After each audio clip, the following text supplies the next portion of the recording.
but good morning and welcome. I'm Doug Shipman, the director of Windsor Historical Society. I want to welcome you here to a beautiful shady spot this morning. I personally have been the director since March 1st, and as you know, we closed our doors on March 16th at the governor's direction. So we haven't done a lot of outdoor or in-person programming since then. We've done a lot of neat stuff online, which if you haven't seen our website or our Facebook page or our YouTube channel, hope you'll check them out. There's some really great virtual tours and programs and postings and historical information that I hope you'll enjoy. One of the constants throughout all this pandemic has been Gordon Kenneson.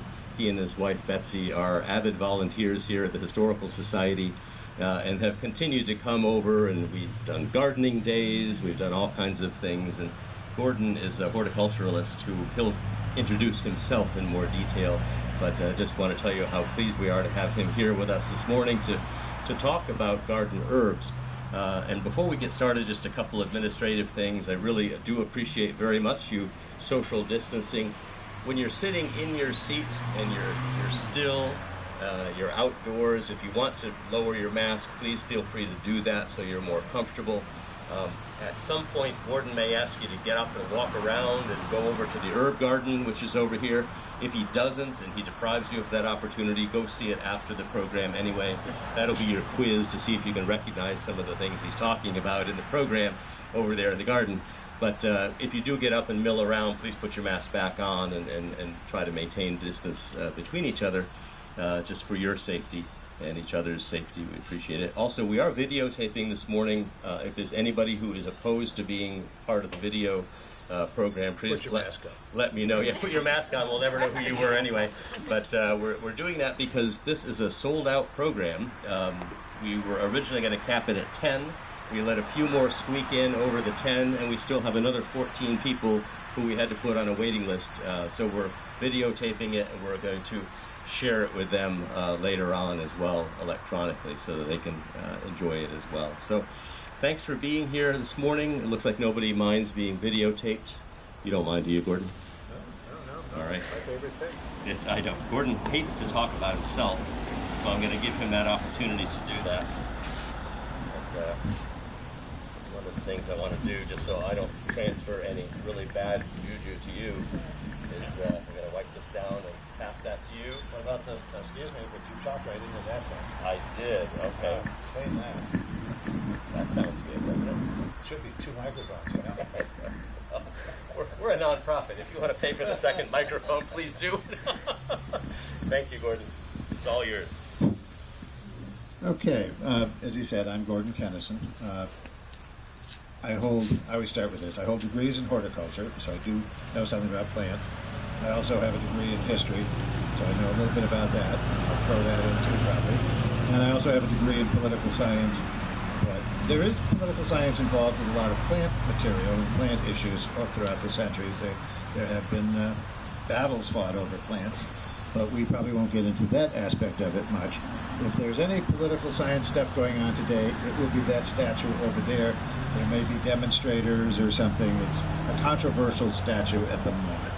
It's a statue of Captain Major John Mason, who was one of the first groups to come to this little haven that we call Windsor.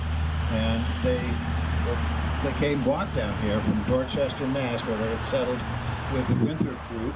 And they came down the Connecticut Trail walking, and they ended up right here, and they built a little church right where that memorial with the trees around it is.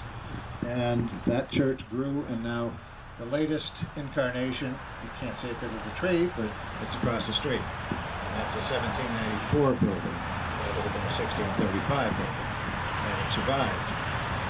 We are sitting at the epicenter of English colonial. I have to make that clear. There's a lot of colonials.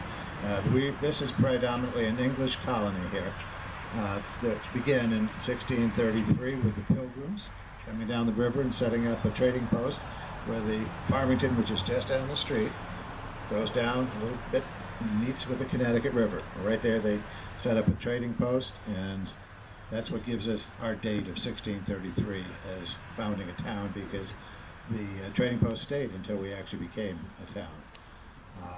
Which galls Wethersfield, Connecticut, no end.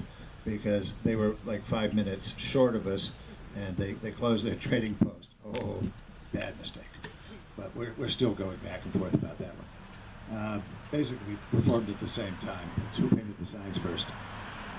So anyway, John was a troublemaker, but he is right now in disrepute. So we might see something today, but let's hope it's quiet. Okay, this talk was put forward, I believe, as herbs. Might have said colonial herbs. I don't know. There's so many different places it showed up. Again, it's a English colonial garden, and the concept of the English colonial garden is based very far back in history, and it's not just English. It's Chinese, Arabian, Welsh. You just can't swing a dead cat without hitting a country that will be involved in the history.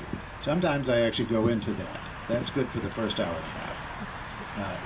If I skip a lot of things. We're not going to do that today. We're going to talk about plants, but I'll sneak the history in every so often.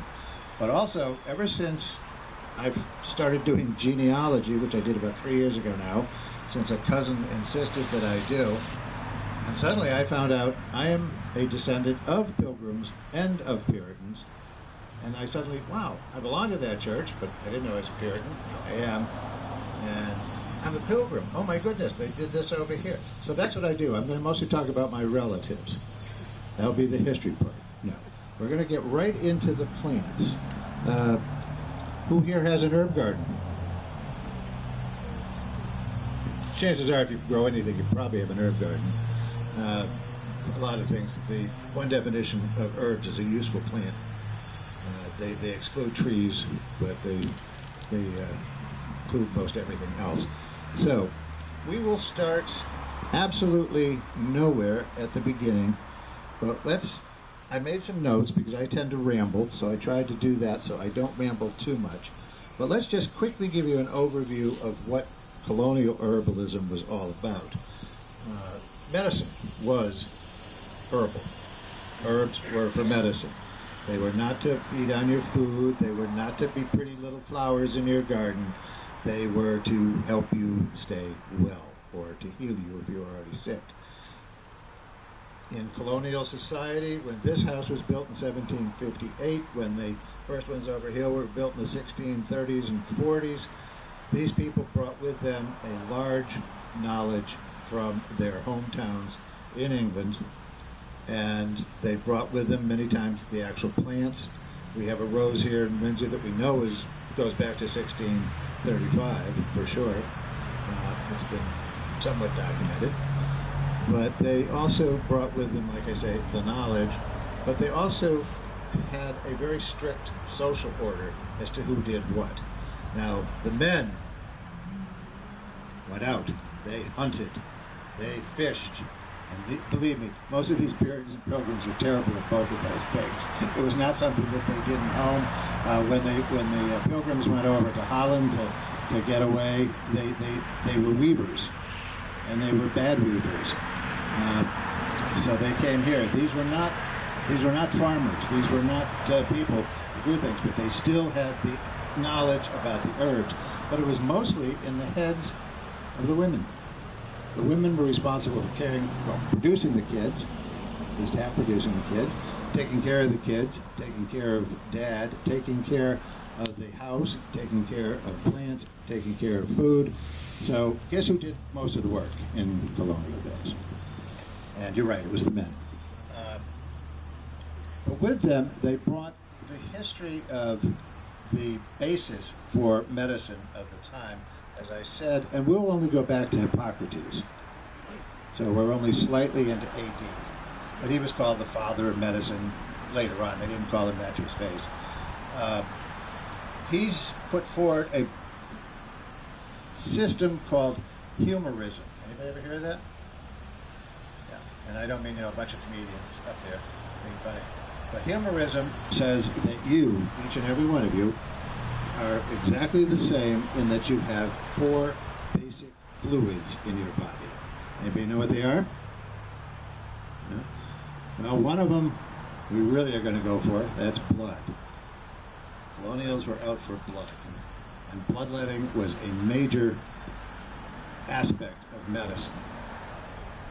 Another one is phlegm. Phlegm is one, and the other two are ones we never think about. They're the biles, the black bile and the yellow bile. And the main thing with those, all those four humors, is that they had to be in balance in this system. So if you had too much of any one of them, you were going to be ill. Disease was one big, giant bubble. They didn't have real names for most of it.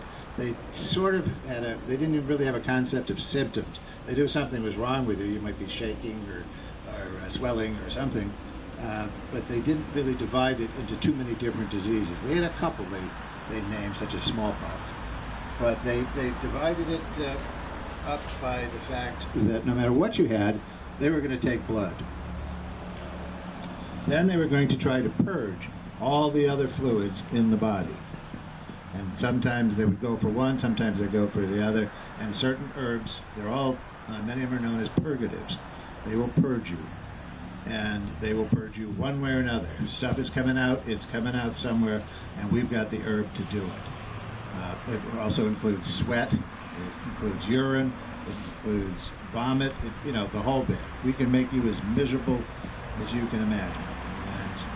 I've got examples here of things that will do that, but I'm not going to dwell on it because it's a little bit graphic. But anyway, so basically you have the humors as the basis of the medicine. You've got the bloodletting as one major mechanical way of dealing with problems.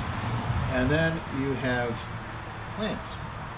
Now the plants are there, as I say, to do some of the same things with the fluids as, say, the bloodletting does. The bloodletting obviously reduces your quantity of blood. They weren't too good on putting it back.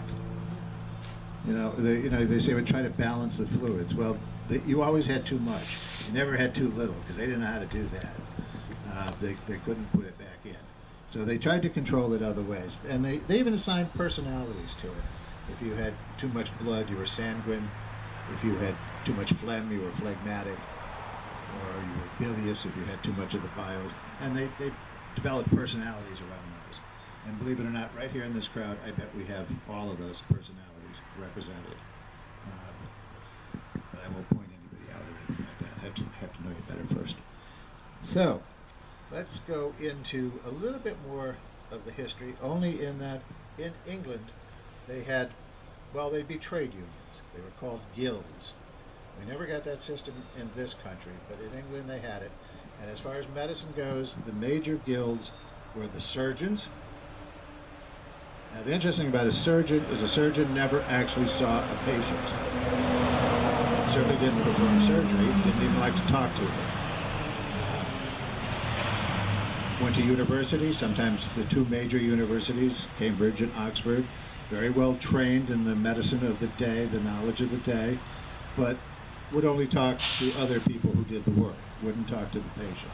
So that's a really, probably not a great bedside manner. I'm sorry, but I can't even talk to you. The next guild was the chirurgeon, C-H-I urgin.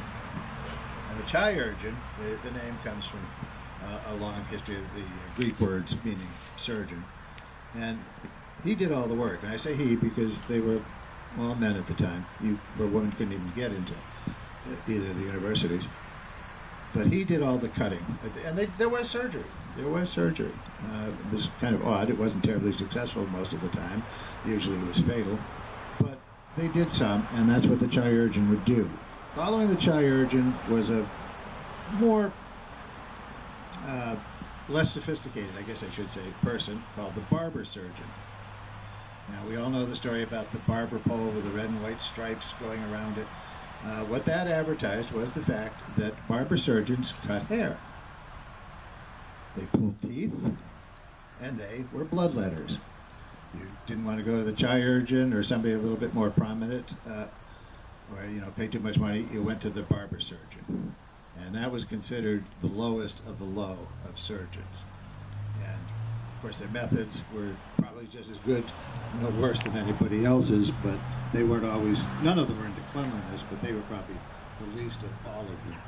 And I have found ancestors who labeled themselves as either chirurgeons or barber surgeons. So they were real. And then the last group, which did carry over, were the apothecaries. You've heard of apothecaries? An apothecary is a person who provides all the medical plant material and some other materials, but what they call medical materia, which is Latin for all the basically plants.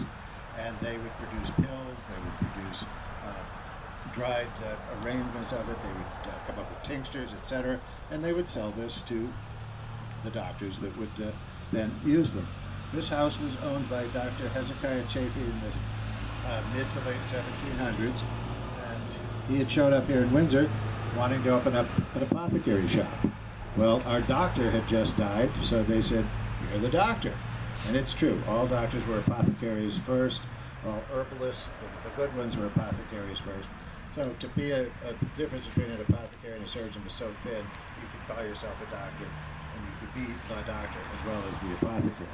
So he set up that little building at the end was his apothecary shop, and we have started to redo it a little bit to look basically the way it would have when he was there. Unfortunately, we don't own the building. We do own this building. We don't own that one. We rent it from the town. But so we can't do a lot of major reconstruction to it. But anyway, when we have tours again, that will be on the tour. So anyway, the history of the apothecary is kind of interesting. They developed after like 16, and then into the 1670s, they became very powerful. They were given the position of being a guild by King James I in England. And they had done an apothecary had supposedly saved King James's life. So he said, you can have your own guild. Till then they were in with the greengrocers. Of course they were greengrocers, all they dealt with was plants. So they got their own guild and they stayed with it, and they eventually had a huge school. Who's been to London? Okay, along the banks of the Thames. You're familiar with the Thames?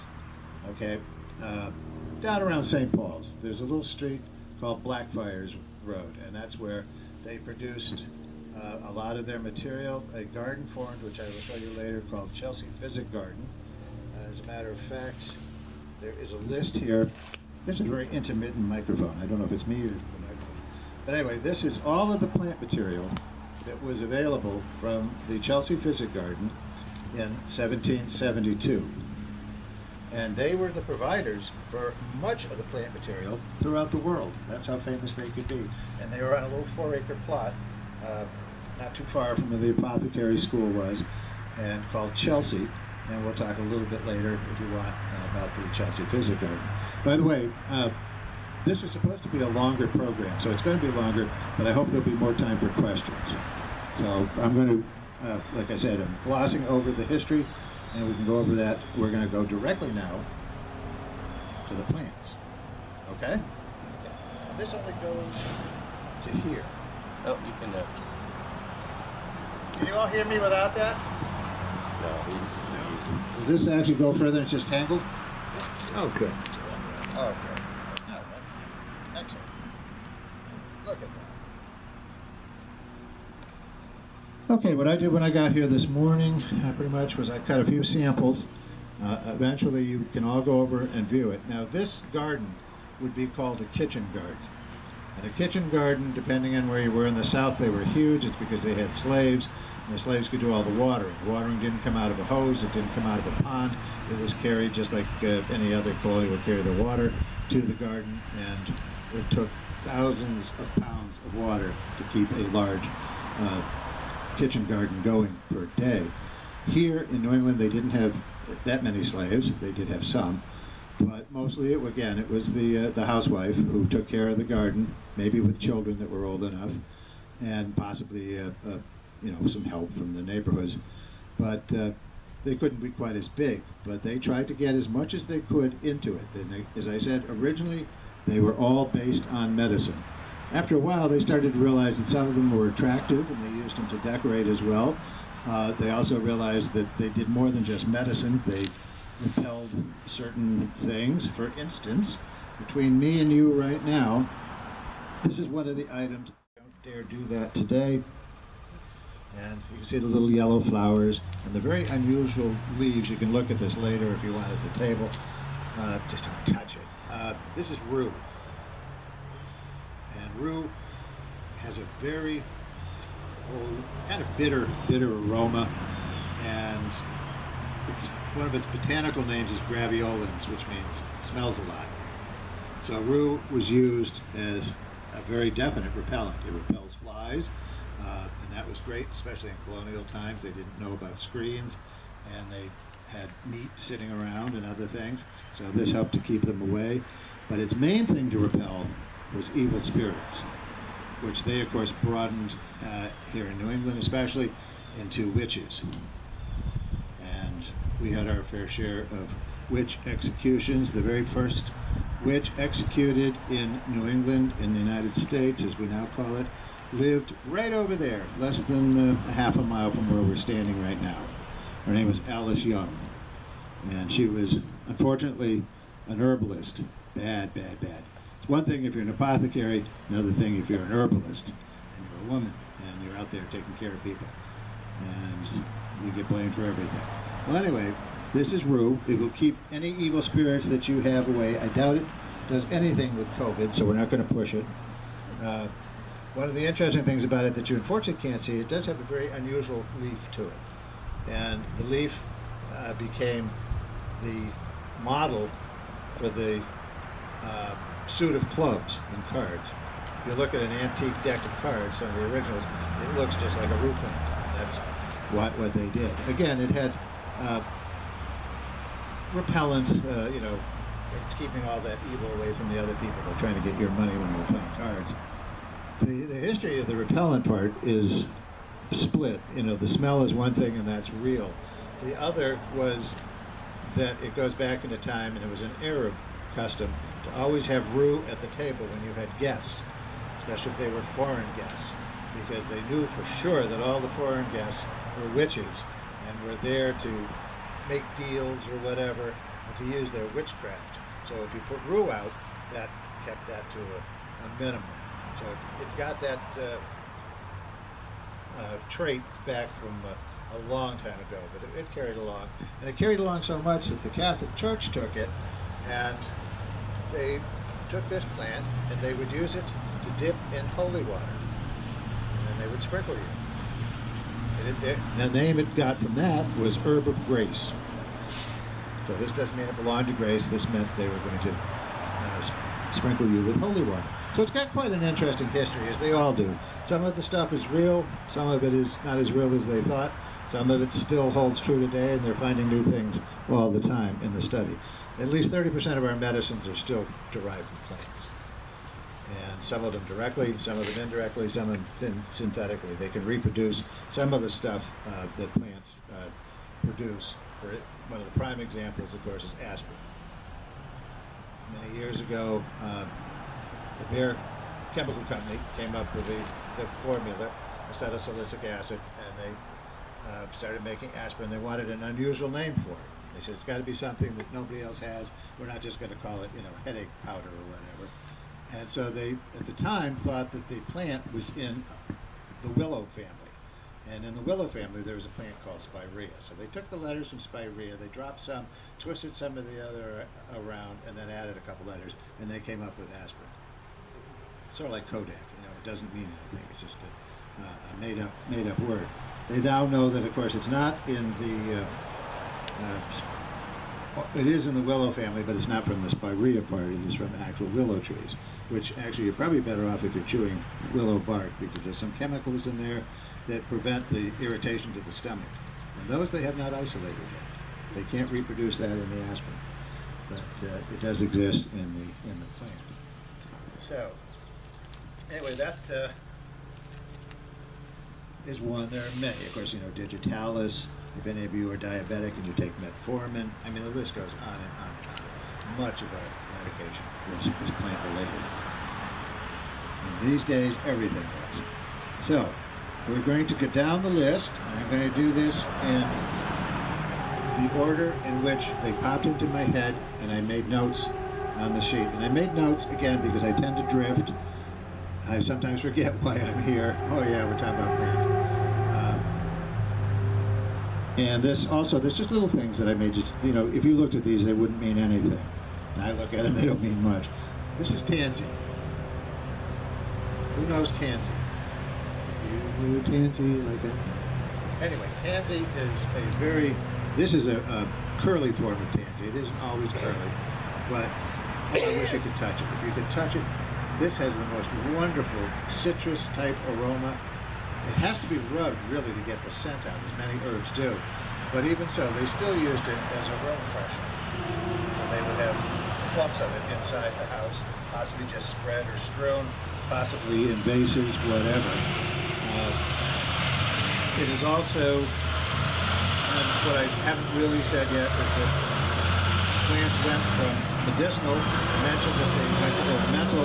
Before that, they obviously went to culinary. For one thing, you were eating or ingesting a lot of this material, and if it tasted good, why not? So there are culinary plants, there are medicinal plants, and then there are those that are both. And some of them have gone out of favor. For instance, tansy is almost never used anymore in anything. It used to be used in cookies. It used to be used with fried eggs. It used to be turned into a tonic that you would take at Lent every year. It was rather bitter, but it supposedly would purge you very well. And so cookies, breads, they use it to flavor rum. It was a repellent, a preservative, which we'll get to in a second. You could use oil from it for muscle aches, and that they know, that still works. The proper word, or the polite word, is dewormer. A lot of people have worms. Use a tea for toothache. They also said you could tighten loose teeth with it. That probably isn't true. That one probably is fake. I wouldn't try that. Incidentally, we're not advocating the use of any of these. If you try or want to, go to somebody who really does and really uses them a lot, and will teach you the uses, and you can go with it or not. And then read a lot. It produces a green dye. A lot of these plants produce one type of dye or another. And dyes, of course, were very important because they made their own clothes for a long time. It also treats sunburn, and it treats morphew. M-O-R-P-H-E-W. And I see people taking notes. That's your homework. You're going to go home and you're going to find out what morphew is. I just think it's a funny word. It's not that important, so I'll leave it there. But it was also used for some very important things. One was it cured or had something to do with every female ailment that came down the pike. Tansy was involved in the treatment. One of the big ones, it was used for miscarriage. It would prevent miscarriage. At least so they thought. As a matter of fact, by the way, most of the herbalism that is practiced here in these days came from one of two people that weren't all that long ago. This is a fellow by the name of Culpeper. And I don't know if any of you watched the thing about the spies of George Washington, and they called themselves Culpeper first, but nobody could spell it, so then they just shortened it to Culp.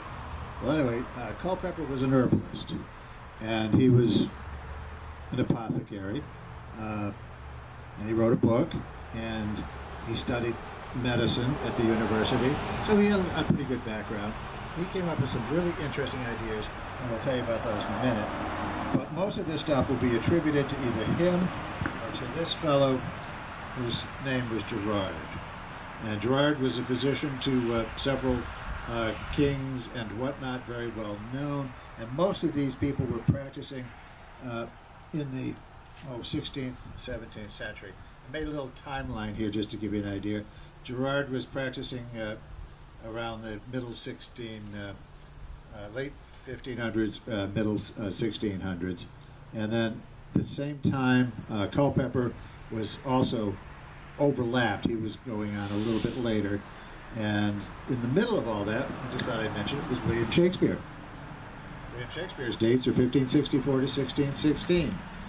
Supposedly April 23rd on both ends. I was born on April 23rd. I therefore feel akin to William Shakespeare. Hasn't got me anything. The Chelsea Physic Garden, which I will talk about, that was 1673.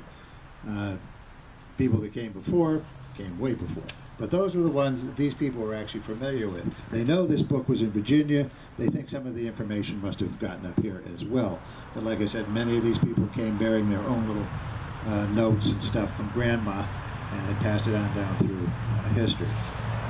So Culpeper, we'll talk about him because he had some of the most outlandish ideas. And in Culpeper, though, he does say that as far as the miscarriage business, the only thing more important to producing a child than tansy was your husband for a woman. Hard to say. So we treated everything, but the one that I wanted to get to on tansy is the reason there's so much of this around. It is so lovely scented, and it is a very powerful scent. If you died in the summer in 1640, 1650, they would stuff the coffin with this. It's a meat preservative. Think about it. And you would not only be preserved, you are almost actually embalmed. And they know this because they have dug up coffins. And in some cases, the remains are extremely fresh, much fresher than you would expect. And they had that always around, so you could tell if somebody was buried in the summer. You could also tell if they were buried in the winter because they didn't have tansy.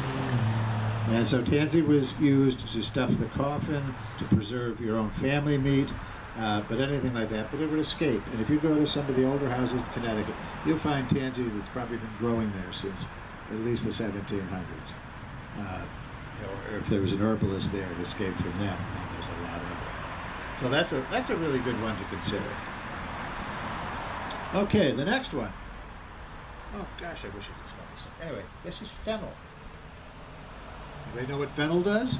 Anybody ever used fennel for anything? Again, heavily scented plant. Almost annoying to some people. This has no scent at all because I picked it a while ago. The aroma, the juices and stuff in herbs changes with the day, with the temperature, with the time, etc. If you're going to pick herbs for their elements, it's best to do it in the morning because they're strongest at that point. Obviously, they transpire just like any other plant, and with them goes a lot of the juice and whatnot that gives them their qualities. They still have them, but they're not as strong.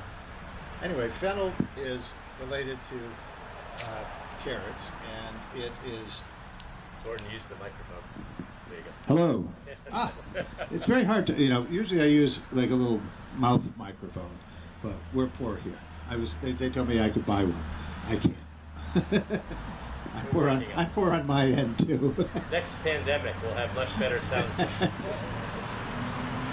So anyway, fennel is used in, well, if you eat sausage ever, you're eating fennel. It's almost always in sausages. And it is used in soaps, mostly for the scent. It is used in toothpaste, again for the aroma. And it is also a repellent or a treatment for snake bite. That one is actually proven to have some actuality. Now again, sort of like the rue, and it gets to move up front, it repels evil spirits.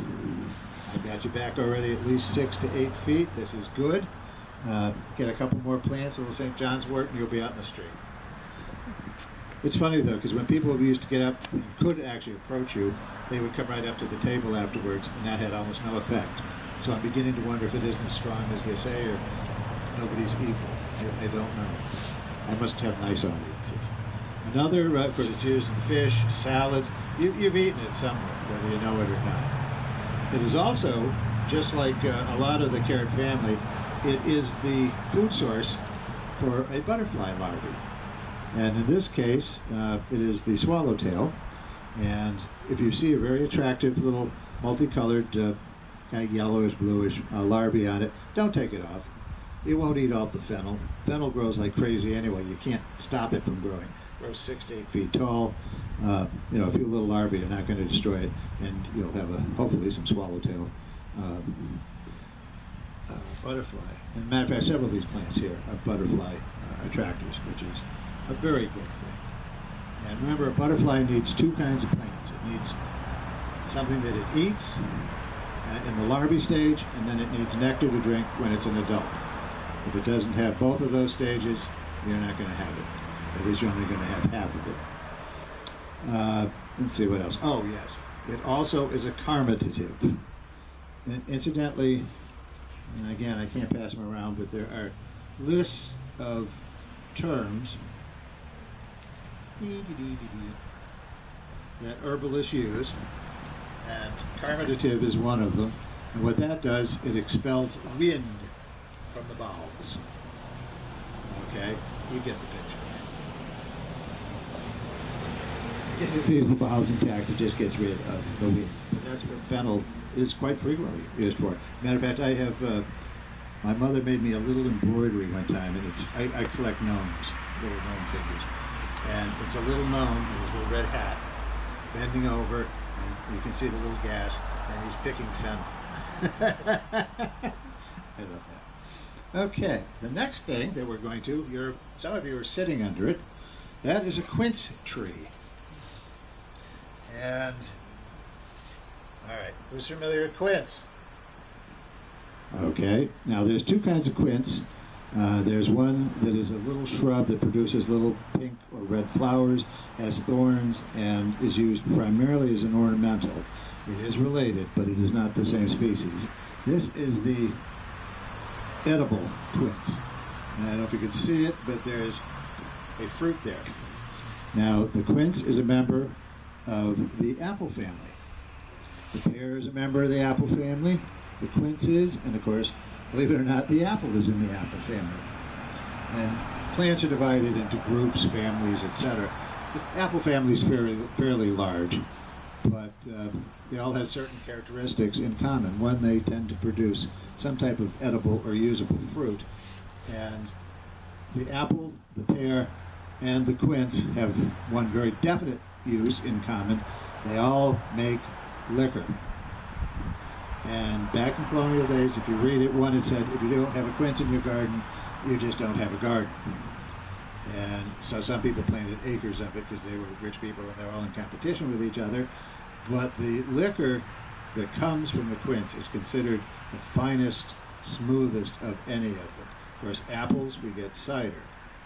Pears, we get a drink called pear drink, really, or perry.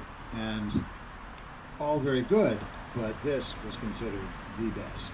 And it is a calming material as well. It is used to ease all types of indigestion and other stomach problems. And I'll just give you one quote. Are we all familiar with Mary Queen of Scots?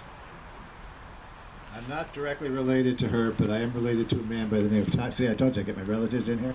Thomas Bromley, who was the person who was in charge of trying her in 1532 and had ordered her to be executed. He died shortly thereafter of a nervous breakdown. But anyway, when she was coming back across the channel one time, because she lived in France, she came down with terrible stomach ache. And since she was French, she said it in French, but she said in English translation that poor Marie malade. In other words, I don't feel well. I got a stomach ache. And then she said, and it probably was seasickness, she said, but marmalade. Marmalade. Portuguese for the quince is marmelo, comes from that. And the original marmalade was not oranges, it was quince.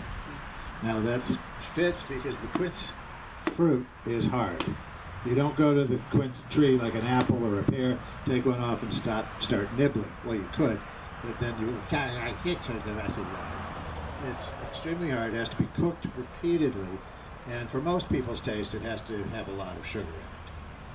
So hence marmalade. Now they have sugar-free marmalade nowadays, so I guess you can somehow get around that, but it is lovely. These are extremely tiny this year. A lot of other fruits and things did extremely well. These did not do so well. This would normally be about the size of a good-sized standard apple. Very big, very hard, fuzzy, and very pretty. And the flowers are spectacular. Just as like an apple tree or a pear tree, flowers are beautiful. Just don't get too close to the pear flowers. They stink like dirty socks. These do not. But the quince had it braced up with crutches and boards and all kinds of things. And being, fresh with a horticultural degree and all that, I said, I know what I'm doing. You're supposed to cut those things down every couple of years, right to the ground. Reason being, they sucker like crazy, and within a couple of years, you'll have a tree just like this. It'll grow right back very quickly. They only grow to a certain height and sort of level off. We do keep this one a little bit pruned, but I cut it down. I've done that before in my life. I have a lot of people who just remember me as the person that killed the giant sycamore in the church playground, murdered the quince at the Historical Society, cut the tree out from blocking the view of the church across the street. Well, that one was dying, that one was about to kill kids, and this one wasn't growing. It grew back, and it probably needs to be done again, but both I and the town arborist who does work here too, we decided that it just makes too many people too mad because they don't know that. So we leave it alone and we just cut it back. So you can maintain one pretty well just by doing that. You don't have to cut it down every 5 years. But a lovely, lovely plant. Every garden should have one. Okay, what's next? Lovage. Now, lovage is one of those fascinating plants that has many characteristics. One of them, however, is about this time of year, it dies. It comes up first in the spring. If you want to know if spring is really there, you look out in your garden and there's lovage, sending up these shiny green, you can't really see it, but they're long, thin, pointy leaves, and it's just marvelous. And then if you smell it, it smells more like celery than celery does. And consequently, it is used as a celery substitute. Best to put it into stews, not salads, because if you put it into salad, you'll probably end up choking on it, no matter how much you cut it up. It's very, very fibrous. But if you need fiber, maybe you have diverticulitis, that'll give you some of your fiber right there. It doesn't choke you to death, it'll save you. I particularly love it. I did lovage, yes. Kept alive, used a lot in the monasteries throughout Europe for centuries. It is a very nutritious herb, has a lot of the vitamins, but it was particularly popular in Elizabethan times. Of course, much of what we're talking about, we're really looking at Elizabethan times here. Henry VIII, Elizabeth, James, all those Tudor folk. And I'm not related to any of them that I know of. I'm related to Plantagenets, but a lot of my family apparently worked for them, either as knights or counselors or whatever. So that's kind of neat. So I like the Elizabethan thing. But again, it aids digestion, and it too dissolveth wind. Now that doesn't mean you run out in the middle of a 65-mile-an-hour hurricane and hold it up. It doesn't do a thing. And you might get hit in the head by a tree like I almost did, but I wasn't moving. Lovage. But it is used, as I say, in sauces and stews. The other thing, you can candy the stems if you really have nothing else to do with your life. Now, the next one is comfrey. And comfrey is a very large plant. It has very big, very hairy, somewhat painful leaves. And the plant will easily grow this tall, spread out. And it produces a myriad of these leaves. Then it produces a very lovely kind of, usually a lavender flower, something in that range. But comfrey has a lot of very interesting uses, many of which when you hear what they are, you say, oh, that's ridiculous, it doesn't do that. Thing is, it actually does do that. It doesn't do it quite as well as they thought it did, but it does do it. Its real name, its common name, is knitbone. Knitbone. Used to heal bones, broken bones. Used to cure, or not cure, well, yeah, eventually cure deep wounds. And all you would do is make a poultice or whatever, sometimes even just placing the leaf on the wound like that and coating it and covering it will start the healing process. And it really works. It heals amazingly fast. It heals so fast that if you have a deep wound, it heals the outside and not the inside. You now have a stored infection in your leg or wherever the wound is. So that was one of the downsides of comfrey. They do use it in smaller quantities in homeopathic medicine and whatnot, for wound healing, and it does actually work. As far as knitting bones, they've tested it on bones, and it actually does have some properties in it that do work. And one of the major ones is allotonin. Now, allotonin is a chemical that appears in many plants. I think the most obvious one that we all would remember is garlic. When you cut into a clove of garlic, there's something that they finally measured. There's at least 8 chemical processes that happen in the first millisecond. Chemical things are broken down that they could only recently measure and become aware that they were happening, because they just go poof, they're done. And the end result is the allotonin. And it's also partly the smell. Now, the smell is somewhat sulfur and a few other things in there, but it's all part of it. But allotonin is truly a very healing thing. It actually appears in human breast milk. It is one of the chemicals that, if you breastfeed, do ride with the baby for quite a while and prevent a lot of the early childhood diseases and illnesses. Very powerful chemical.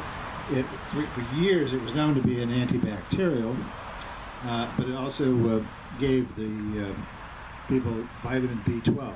Now, as you know, animals produce B12, plants do not. I mean, humans do not. We're one of the few things on the earth that doesn't produce B12. Plants do, animals do, we don't. Other animals, I should say. So they used it, and now, oh wow, this is great, until they finally started measuring it and realized that it would take basically 4 pounds of that a day to get enough B12 to keep it going. And I don't think you'd want to eat 4 pounds of comfrey in any form in a day. I wouldn't want to eat a pound of it. I don't want to eat any of it. There, how's that? So that is comfrey, and like I said, it's a big plant. And one of the things it also does is it spreads like crazy. If you've got a comfrey plant, you probably will have one, sort of like horseradish, but worse, and it just keeps going. And you can control it a little bit. You can plant it in a container with an open bottom, trying to keep the roots enclosed, and that'll slow it down quite a bit. But it still wants to pop up here and there and everywhere, to the point where you end up, when you start a new garden that's had comfrey in it, you have to get rid of as much of it as you can and keep only what you want.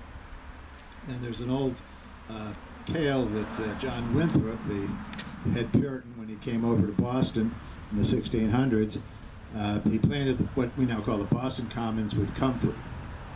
And several people have pointed out that if he'd done that, the Boston Commons would still be covered with comfrey. So there's no way he did that, because it just doesn't leave the landscape. And we've learned that here, but it's a very good plant to have and to enjoy. The next one, lady's mantle. I know this looks silly. This is one leaf. Trying to take a stem or something from lady's mantle isn't good. Alchemilla, A-L-C-H-M-I-L-L-A, is its botanical name, and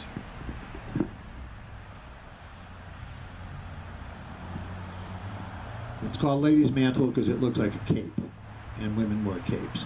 So from that and other things, it became known as a feminine plant.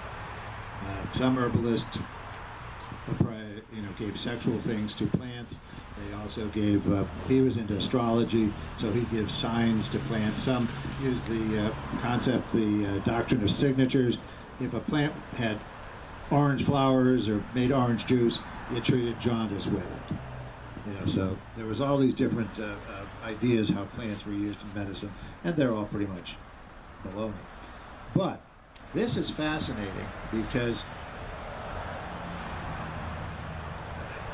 anyway, because of the cape and other things, it has that feminine thing. So it was used for ladies' issues.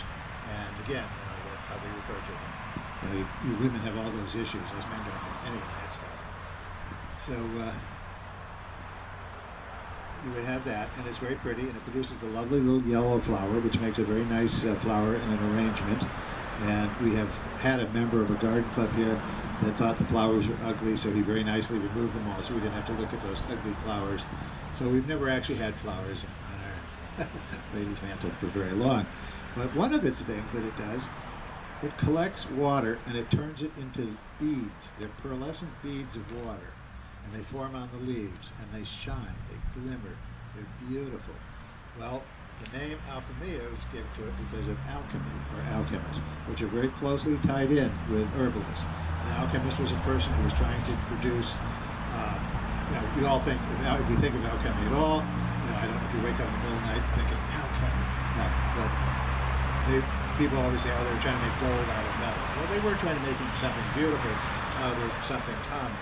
One of the things they were trying to do was what was called the philosopher's stone. And alchemists were philosophers, they were dreamers, and a few other things. And they were always looking for something unusual to put into their so-called stone or drink or potion. And the drops from this were considered one of the most important. And they used those in a lot of their mixtures. And a lot of them were just chemical mixtures that actually were pretty close to some of the medicines we actually serve today. So you are not to laugh at alchemists at all. Women's complaint, lovely flowers. Oh, it's a vulnerary, which is an astringent. It tightens the tissue in the skin or whatever. I guess it would get rid of wrinkles, but it tightens if you have a wound or something like that. It will help to close it a little bit. Witch hazel? I don't know if you use that, or rubbing alcohol. They're all alcohol is an astringent and makes things tighten up. They used to use astringents internally, thinking it would stop bleeding inside, and it probably does, but it has too many side effects, especially the alcohol, for example. Okay, the next one. I'm going through these quickly only because I'm going through them quickly. I have to get home. I'm not doing the full hour and a half. This is what pretends to be a rose plant. It too suffered from the weather. This weather has been absolutely amazing for some plants. They thrive in it, and of course others do not. The insects that eat roses and things did pretty well, but there hasn't been a rose on this poor little guy in ages. And it is an older plant. We have no idea what it is, but it's been here a long time, and it's pretty, and we keep it. But roses were very well known. I mean, you could give a talk if you wanted to, and if you could get people to stay awake long enough on roses, it went on for hours. The history of roses, the decoration of roses, they are considered a strewing herb because they are scented. You put them in the path of things that aren't so scented, or you put them down during a wedding or something like that, especially if it's a royal wedding or a prominent wedding, because you're the only one that can afford that many roses. We now use them, of course, in vases or decorations at weddings quite often. They have a lot of that. They are extremely nutritious. They're very high in vitamin C. They are used in cakes, cookies, drinks, flavorings. You can just find it, just rose water. Rose water is truly water steamed or whatever, distilled from roses. And I don't know if any of you watch the British baking show at all, but they're always going, and you're going to have to use the rose water. And it's pink, and it's pretty, and it really makes things pink and pretty. It's really quite the thing. Red roses are considered the most potent. Nobody knows why they think that, but somewhere somebody had the thought, and it hasn't gone away. So for medicinal purposes, the red rose was the most important. And it was just considered to be, well, not only an attractive one and tasty, but that it was a good tonic. They didn't really understand vitamins per se, but they knew that you felt better after drinking rose water and eating roses in some form. Okay, and roses, by the way, have been in cultivation for thousands of years. Sage. Let's do sage. Now, if you're not familiar with sage, I don't know why. This is Salvia officinalis, and in that botanical name, the officinalis part means that somewhere in its life, it was used as an official medicine. There are lists over the years of understood medicines. This happens to be one of them, and it had many uses. It's a nervine, it calms the nerves. It smells good. It's used in all kinds of cooking. If you ever ate a turkey in your life, chances are, especially if you did it in the 50s, somebody put Bell's seasoning on it. My mother always had a little box of Bell's seasoning, and I finally figured out Bell's seasoning is basically sage. Now, sage has its name because also it is thought to imbue wisdom on people. They used to wear wreaths of it just like they did laurel. They would have sage things, and that would be make you smarter. You'll be one of the smart people. And let's see. This one, Patrick. Culpeper says that it cures itching in the seat. So when you're not busy dispelling the wind and your seat happens to be just itching, sage is the thing. It probably does do that. It makes good blood. Well, it does contain a lot of nutrients and vitamins, so it probably does. It is a vermifuge. Again, I don't know how many people suffer from worms, but if you did, there are a lot of people in the world that do. It is excellent for increasing the chances of conception, and they really believed that it strengthened the brain, that it actually had physical things. The same way with laurel and rosemary. Rosemary is for remembrance. I don't have rosemary here because rosemary wasn't grown all that much. It's an annual around here. You can't grow it outside. And the colonials weren't big on pottery. They didn't have all the nice little things in the garden for the extras. Although those things were used by monasteries and the folks that came here did not use them. They didn't get into the clay pot growing. And so rosemary usually was kind of not seen in the gardens. But if you took a band of rosemary around your head, they now know it actually enters the bloodstream. It sends off several chemicals into the bloodstream, all of which are believed to perk up energy and flow of blood, and that increases brain activity. Just like fish. Fish is brain food. This one is fun. Celandine. Anybody familiar with the celandines? Of course you are. You probably don't know it. It's a member of the poppy family. And unfortunately, the people who do the weeding here are very, very good at weeding, but not leaving the celandine. This is all I could find. As you can see, though, it's a fairly good plant, and this poppy started growing about 5 days ago. It will get to be about this big. It's kind of, bushy and pretty. Produces a lovely little flower, not one you'd want to cut or anything, but it is very attractive. Its main thing, just like the comfrey, only worse, it spreads like the dickens. To the point where some people think it's a perennial. It is not a perennial. But it sells seeds so readily that it just keeps coming back. And it goes wherever it wants to. Easy to get rid of. You can pull it up and all kinds of things. The one little drawback to that is it's caustic. Most people, doesn't bother them at all. Not like poison ivy, where you're going to have something enter your bloodstream at a great rate and then leave you with horrible rashes. But it can cause tremendous dermatitis, blisters of all kinds. Just surface contact. My wife actually produces a raised blister where you can see the blood flowing through the little arteries inside the wound because it stretches away from the skin. Luckily, I'm one of those people. I'm not allergic to poison ivy. I'm not allergic to that. So, I'm lucky. But I wouldn't go rubbing my eyes after I touched it. Any more than I would after handling, the microphone these days. Let's see, some other interesting things. Oh, yes. It is known as swallowwort, and the actual name for it is Chelidonium. Chelidonium means swallow, and the Europeans, especially the British, not the Capistrano swallows, but some swallows in Britain, when this started to flower, they believed the swallows would return. But this is in flower almost from the beginning of spring till winter, so the swallows could have come back anytime, and they'd be there when it was in flower. Probably wasn't the absolute truest. But it also is a diuretic, makes you urinate, a purgative, makes you do everything else, cures toothache. Everything cured toothache. These people had no teeth, and what they did have, they were miserable most of the time. It was considered here in America where they took mercury in some of their medicines, and for example, and then they had other things that they ate, such as sugar. Colonials love sugar. They took to sugar like bees to a flower, and those two things, they had almost no teeth. And there's an old saying that if a woman was 39 years old and had one tooth in her head, she was considered a prized beauty. And that probably was true.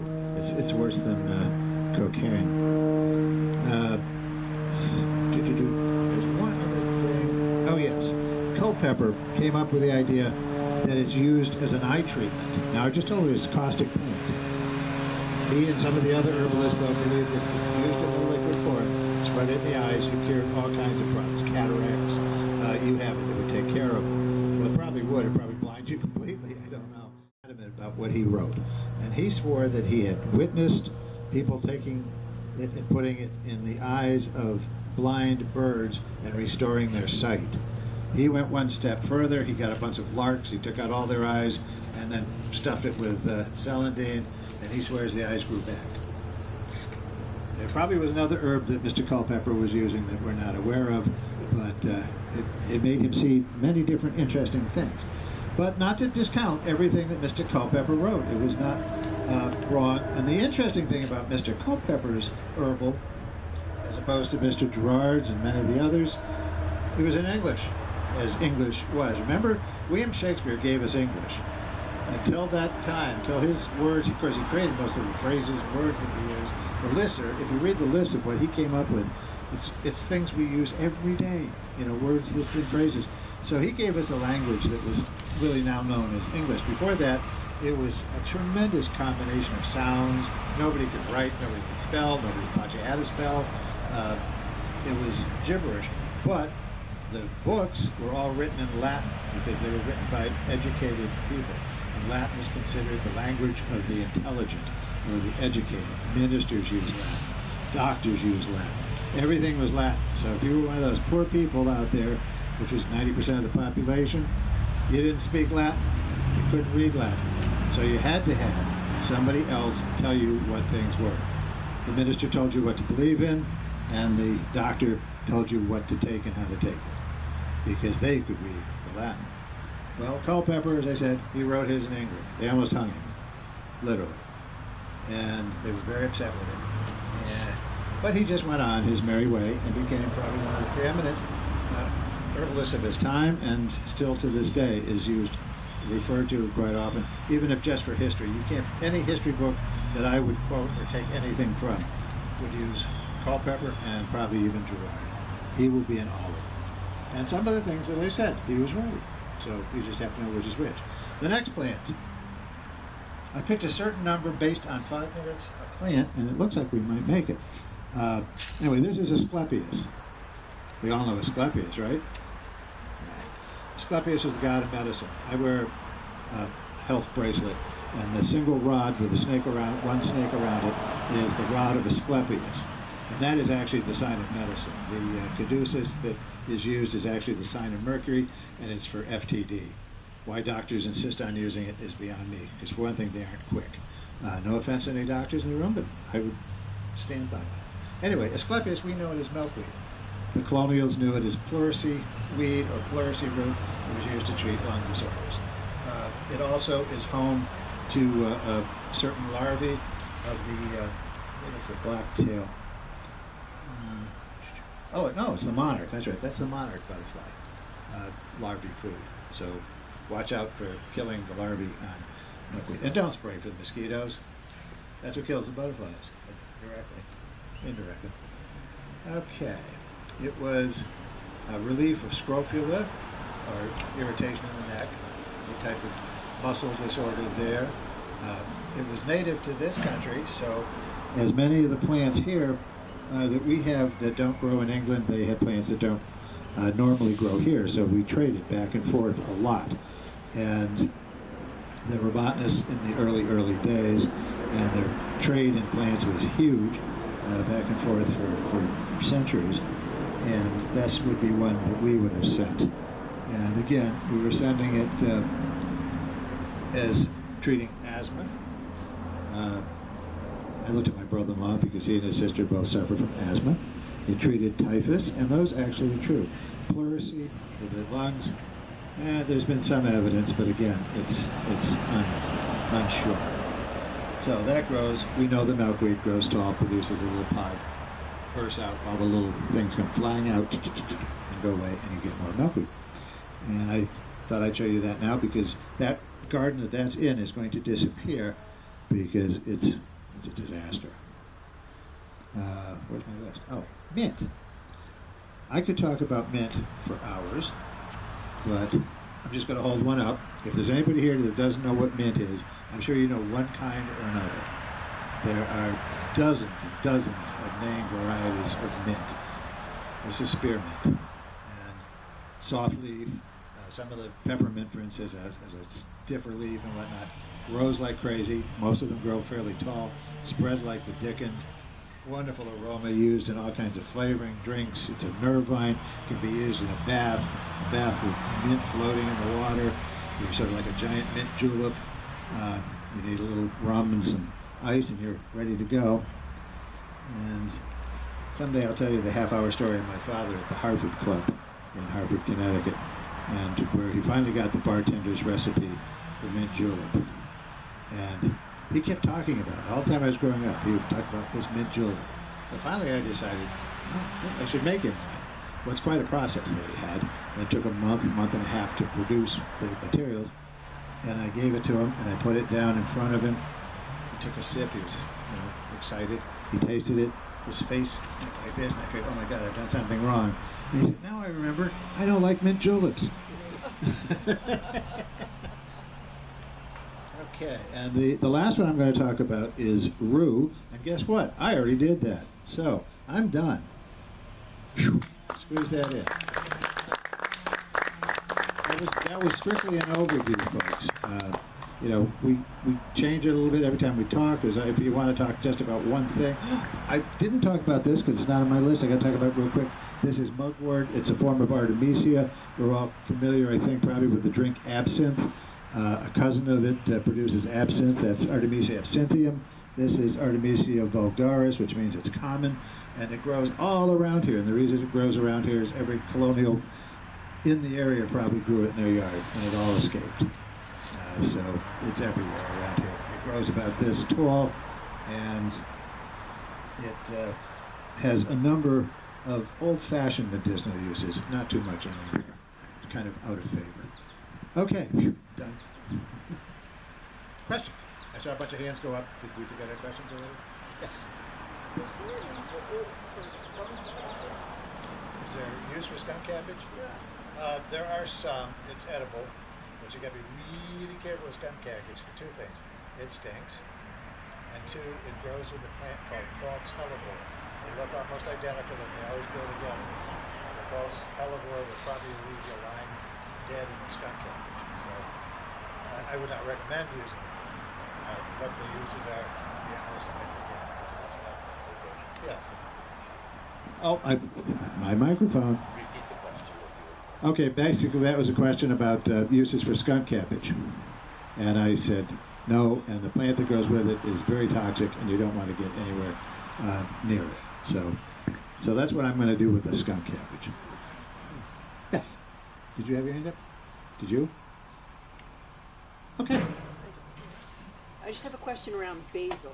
We know somebody from Albania, and they use it as a repellent for mosquitoes. Yes. Most of the plants used as repellents for any type of insect work a little bit. We all burn our citronella and all that. That mostly just smells good. It's the smoke probably doing most of the repelling. You could burn almost any candle and have the same effect. And the best way to get rid of mosquitoes is still a bat, and there's nothing better. But basil, which I'm going to be really snotty, because for years I worked next to a university. I worked for a professor, and a lot of doctors would come in, and I'd say, the basil. And they'd say, that's a cancer cell. They said the pronunciation is basil. Well, I figured they were full of bones. So I looked it up in the dictionary, and basil is the accepted first pronunciation. Basil is what we all say. But, if you want to seem really arrogant and snotty, you say, oh, that's basil. Anyway, they don't tend to work extremely powerfully. It's sometimes just the fact that, like I say, you have a lot of it. If you have a lot of basil growing around or something like that, they do work. There's one sold, the mosquito geranium. I forget exactly what they call it, but it's sold as a adherent. By the time that geranium produces the scent, it's so late, the mosquitoes quite often aren't around. It takes years for it to grow. You would need literally a field of them to keep one or two mosquitoes away. We like it because it smells good, and we like it because you can sell it. And you can sell it in the back of Parade magazine and places like that, and people will buy it because it repels mosquitoes. And it's not a lie. It just doesn't do it very well. but it's good to eat in so many ways. And it's good for you. Any other questions? No. Okay. Well, let me do a plug for the Windsor Historical Society. This is the Windsor Historical Society. We are sitting in the middle of a fascinating part of the world. This is a Native American site. This is early English colonial site. This became a trading post. This was actually a seaport at one point because the ships could actually come up the Connecticut and even up to Farmington. Many, many things have happened here. This house was built in 1640 until somebody figured out it wasn't built in 1640, and now it's a house that was built in 1758. It's a fun house. They spent a lot of money. You can go through. Everything in this house, when you can go through, has been copied from a list of items that the family owned. They know what they had, and they had artisans recreate them. And so the rugs, the tables, the chairs, everything, and you can touch them all. You can sit in the chairs. You can handle the furniture. You can, well, don't put your palm on the window or something like that. But it's just a wonderful, wonderful tour. And it's very interesting people. The fellow that lived here was a sea captain. Think about it. The sea's that way. Okay. Historical Society was added onto. We have here, of course, the main office. But above it, we have one of the preeminent libraries, certainly on Windsor history, but also a lot on there's colonial history here, and I'm sure the librarian archivist who was roaming around here could tell you a lot more. I'd be glad to answer any questions.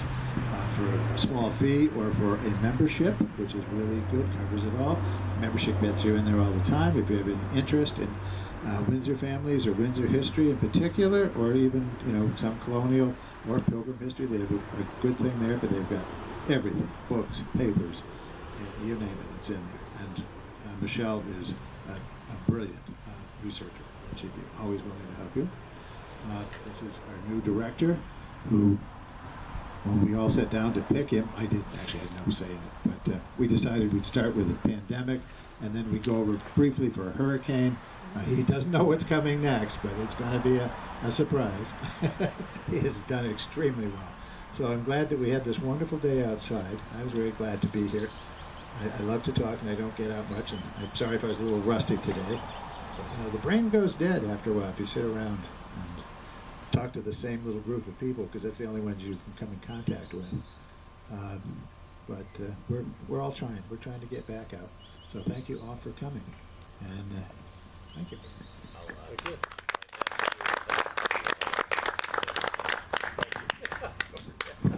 Great. All right, folks. Thank you so much for coming this morning, and a couple things. There's a lot to see while our two historic houses are not open. Our herb garden that Gordon referred to several times is right back through the opening there. You're welcome to take a look, and I know Gordon will be around here and may float over there to answer questions. The herb samples, which are now pretty wilted, but are still here. You're welcome to come up and take a look at some of those as well.